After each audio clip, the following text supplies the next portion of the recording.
Well, hello, everybody, again to another wonderful interview with our writers for our Advent devotional for this year called Trans Advent, which centers the voices of trans people and trans people of faith in this Advent season and all that means to them. And so on this interview, we are so excited to welcome Lawrence Richardson. And Lawrence, you are writing for the third Sunday of Advent, but I'll just invite you to tell all the folks out there a little bit about yourself.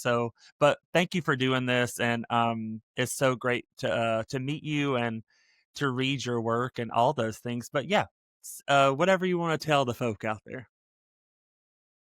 Well, thank you so much for this opportunity to connect and to contribute in this way. I am the Reverend Dr. Lawrence T. Richardson. I'm a native of Minnesota. I currently work and reside in Michigan. I'm the Associate Conference Minister for Church Vitality and Transitions in the Michigan Conference of the United Church of Christ.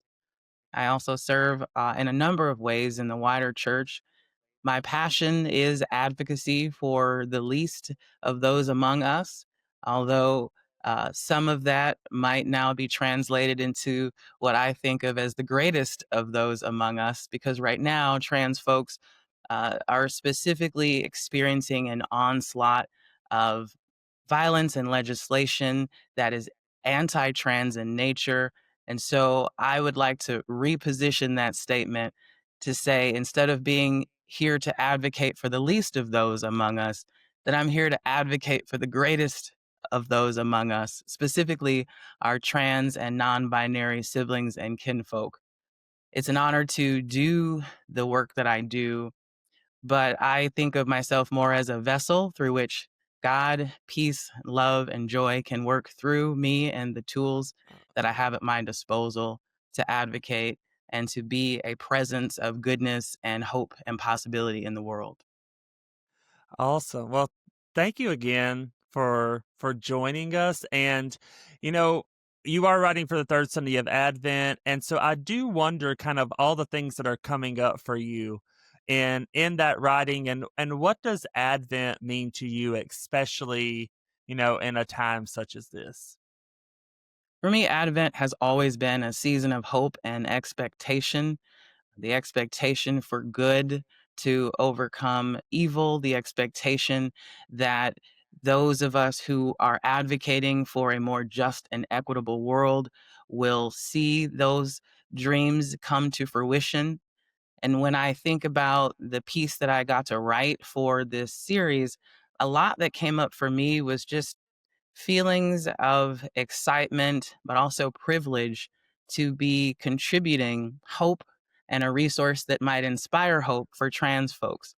Since Advent is the season of expectation, what kind of expectation can we as a community of trans folks have? And my hope is the expectation that we can have is for peace, for justice, for equitable treatment, for the distribution of resources to be inclusive of our needs and skills. Trans folks have a lot to offer. And I think that we have a lot to look forward to as well when we have the resources and the support of a community in which we can thrive. So, partnership, hope, resources, these are all the things that came up for me during the writing of this. And I would also add that what came up for me was just this sense of excitement that there is such a devotional that's being put together to inspire hope to a community that really has been under attack, and for a community that brings many resources, many gifts and skills to the world. Trans folks have a lot to offer, and it's neat to think about us creating a resource that offers trans folks hope in Yeah. the midst of so much in the world that could be bringing despair. So, this is just an exciting project to be a part of. And I think about all the folks that might receive inspiration when they receive this resource. Yeah, and it's so needed, especially coming from, a faith publishing platform and from faith communities, which now we're seeing, a lot of faith in a certain type of Christianity when we're talking about Christian nationalism and all those things that are wrapped up in that have been kind of undergirding this anti-trans legislation and kind of all the things that we're seeing coming out right now. And so I do wonder in asking you a question as a trans person of faith, what does that mean to you? Because I do know that in antiquity and in history, I think non-binary folk and trans folk have were always seen as people who were kind of a higher spiritual level than others may have been, and that is something that we don't often talk about in our faith communities, and not a narrative that we talk about over and over again when we're speaking out against these anti-trans legislations and people who are kind of spouting out a lot of hate and fear. But trans people were seen as something that as people who were kind of on a different spiritual playing field than maybe the rest of us go, and that to me is very beautiful, and that is something that I hope we can also kind of push in this devotional to say that trans folk and people who kind of live in a spectrum of gender identity or sexualities offer so much more than just kind of speaking out against all this hate. Like, I think we should be doing that, but there's a lot more to the queer and trans community than always being on the defensive. Like, we are people who are able to create and to construct theologies that are so life-giving. So I wonder what you think about that too. I think you're absolutely spot on. Trans folks have so much to offer, and we are spiritually and emotionally more capable and more mature to offer such resources that inspire hope in the lives of others, especially those who might feel hopeless. We are, I would say, some of the more marginalized simply because people don't understand, people don't have perhaps perspective. And also, I think there is a sense of threat that comes from a population of people who don't have a monopoly on God. There's no one group of Christians who own God, and we're all made in the image of God. The Imago Dei, Genesis 1:26-27, says that God created all of us in God's image. So that means God is gender diverse. God is a multiplicity of things because we are a multiplicity of things. And because trans folks embody that the most, it's in our essence, it's in our DNA, it's in who and how we are. It's not about body parts. It's not about genitals. It's about the spirit and about the essence of the human to be able to encompass the totality of who they are, not needing to hide any one part of themselves, but being able to tap into the fullness of who they are. And that provides a greater resource and wealth of resources to the average trans person that just most regular non trans or cisgender folks don't have access to, don't have experience with. So then it makes sense when they misunderstand us because they have no frame of reference to think about someone being able to utilize the full expression of themselves to live life and not need to marginalize or be marginalized. So I do agree that we have so much more to offer. And I also believe that this resource shows that we have so much to offer. It certainly communicates hope to trans folks. And I also hope that it communicates to non trans folks that we are more than the sum of our parts. Mm. Well, amen to that.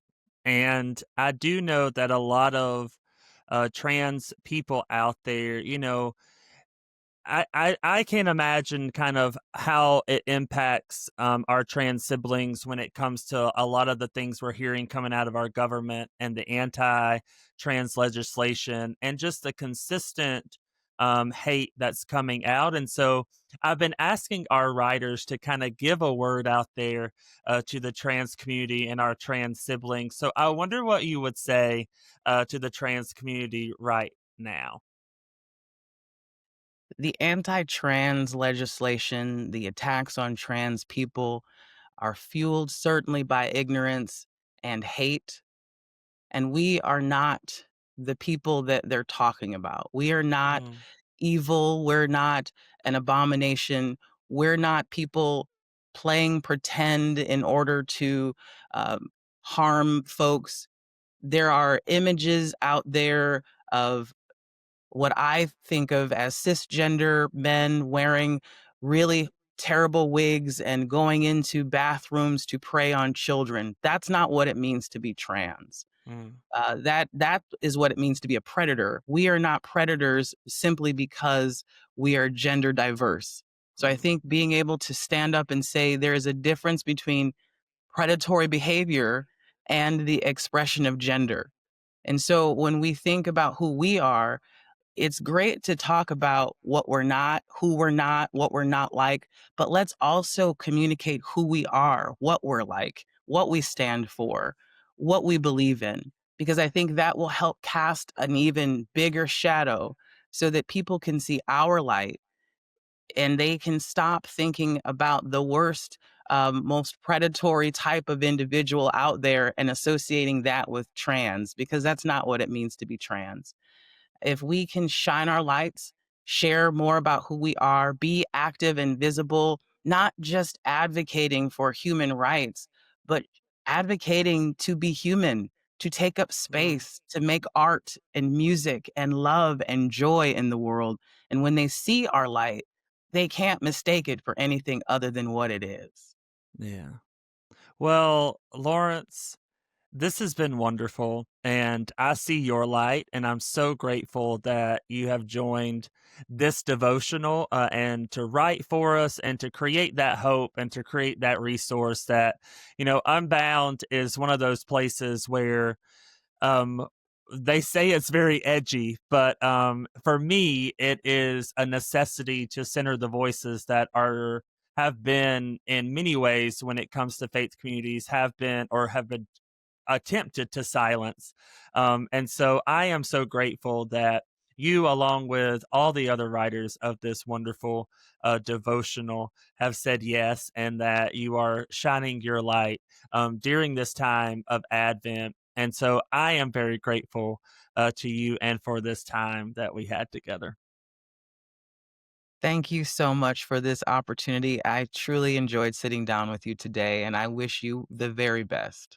Thank you so much. And just to remind everybody that you can find Trans Advent at justiceunbound.org/Trans Advent. And there you'll find all the devotionals. These things will come all at once. And so we hope that you will, get together with your faith community, with your friends, with people you might not necessarily always get together with to read these devotionals every week and to reflect and to also make some changes and try to make change in our world.